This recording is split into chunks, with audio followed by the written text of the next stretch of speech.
Downstairs neighbors wouldn't turn down music. Nuked them from orbit. Flashback to 2014 or so. I moved out on my own in 2013 and moved into an old house converted into a 2-floor apartment, directly across from my future in-laws. The downstairs neighbors were loud, blaring music at all hours. Yes, all of the hours.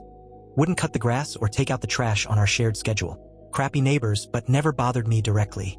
The guy was pretty chill when sober and would turn the music down a little when I texted him. He was okay until his girlfriend moved in.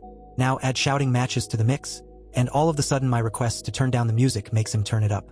I can barely walk on my super thin floor without her banging on the ceiling with a broom. I was okay since I am a heavy sleeper and could sleep through anything. My wife moved in, and I quickly found out that she is quite the opposite. Fan on turned at a certain angle in the doorway of the bathroom, door closed halfway, blackout curtains with them taped to the wall so zero light comes through. Zero sounds other than the fan, you get the idea. I told her that we can't expect them to remain silent when she's ready for bed. We need to be reasonable, but the wall rattling music needs to stop during the night. She hated it during the day, but I told her there's nothing we can do then, so she would go to her parents' house a lot during the day. I talked to neighbor guy, he said, "Yeah man, that's cool." But it turns out the girlfriend wasn't having it, and his attitude then changed to, "Yeah well, it's our house, so you can go F yourself if you think you can tell us what to do, and you can move out if you don't like it." Something definitely had to change once she was pregnant, and then the baby came. So I did the only thing I could do. I fought fire with fire, and maliciously complied with the law to the T. I could only report them for noise after 11 p.m. I now forget the morning hour when the noise could start, but I believe it was 9 a.m. My dad has these huge old concert speakers in his garage. Professional grade, black leather bound, 5 feet tall and 3 feet wide, and a pretty nice vintage stereo/amp. He has 2, but my apartment was so small I sadly only had room for 1. We replaced our coffee table with this thing, laid face down onto our thin, office carpet. Tired of his crap tunes, I tested this Geneva convention-breaking device when they weren't home. Holy cow, I had to take everything down from tables, counters, and shelves because they would shake off.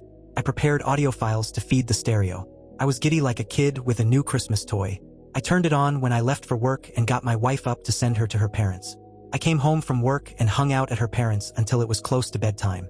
They resisted for 3 days. On day 2, I found a pile of manure on my doorstep, but it didn't faze me. I cycled between sine/saw/square waves and clashing chords. Marching music, Washington Post march on loop, preaching clips. They weren't just atheist, but outspoken anti-Christian, so it was a must. The most stupid songs you could think of. Captain Planet theme song, chicken dance, etc. This poor old house rattled in ways I didn't think possible. The vibrations from the sine wave would make your vision blur. I eventually got a text from him that read, "Sorry man, you can stop now." I did not. He needed a few more days to let it sink in. Plus I had so much fun putting it together. They complained to the police and the landlord. There was nothing they could do since I wasn't doing anything wrong. I didn't even hear music during the time of peace to follow. It was so quiet. They would build up their courage and try again every few weeks when I wasn't home, but my wife was. I then showed her how to tame the beast so she could let it loose while I was away. I had to give them a spanking every now and then, but they learned. They were so happy when we moved out.